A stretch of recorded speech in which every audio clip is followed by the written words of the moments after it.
Hey everybody, it's Janice with Creating Through Chaos, and today we're going to make a Charlie Brown primitive Christmas tree.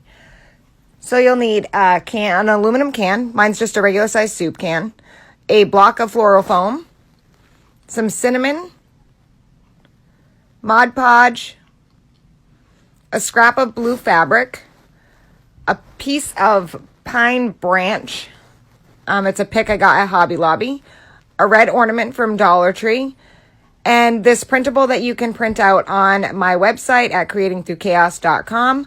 Once you print it out, you're going to want to distress it. So you're just going to take some coffee and water mixture, spread it over it, and let it dry, or you can bake it in the oven at the lowest setting, but do not leave it in the oven for too long. You don't want it to cause a fire in your house. I put mine on 160 and it dries within about 10 minutes. And then it looks like an aged piece of paper. So once you have that done, you're going to cut out your design that you just printed out, which you can find on my website. And there's two different ones. There's Merry Christmas and Charlie Brown's Tree Farm. You're going to take your Mod Podge and apply it to the can. And then you're going to place your printable on that. You make sure it's stuck really well. And then you're going to Mod Podge the rest of the can. And you can Mod Podge right over your design.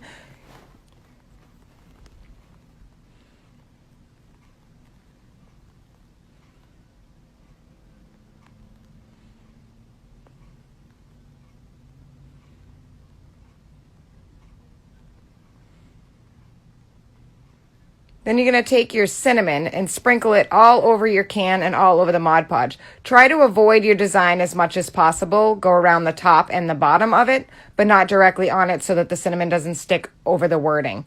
I kind of messed up here and got mine a little too close to the wording.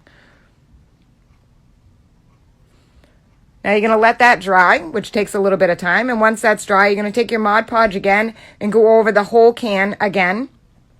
And this is just going to hold the cinnamon in place and give it a primitive look. Kind of makes the can look like rusty effect.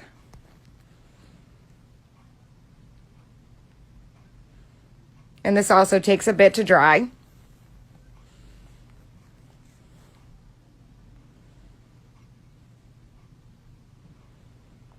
So once that's dry, you're going to take your floral foam and shove it down inside the can. And I used a little bit of hot glue to make sure that the foam didn't move at the bottom of the can. And I just shoved mine in and let it break off, you know, making a mess. That's what us crafters do best. Then I added some rocks on either side of the floral foam. You don't have to do this. I just wanted the can to have more weight and also hold my foam block in place.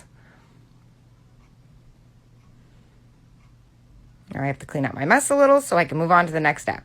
So I got this pick from Hobby Lobby, and they're already kind of spaced apart, the pine needles are, which is perfect for the Charlie Brown tree. So on the bottom one, I just cut off the long needles so that I could shove that part into the floral foam. So I just gave it a little bit of a trim.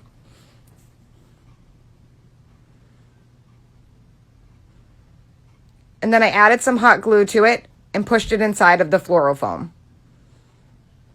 Once I had it in there, I used some hot glue around it to secure it into place. And you kind of want to bend your pick over so it's sort of bent over at the top. Then you're going to take your little Christmas bulb that you have and attach it to the end of the tip of the pick that you just put in. I just used a dab of glue to do that. You can tie it on and then add the dab of glue, which is kind of what I did. And just kind of hangs over the side like it does on the Charlie Brown tree.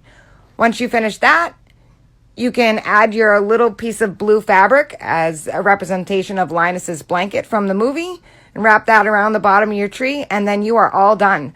This is a super cute project and it's super easy and fun, and I love the primitive look. And one of these days, I'll write the story of how I changed my name from the Primitive Outhouse to Creating Through Chaos. I hope you enjoyed this project, and I hope you'll sprinkle it with your friends. Thank you so much for watching. And don't forget to get the printable on my blog at www.creatingthroughchaos.com.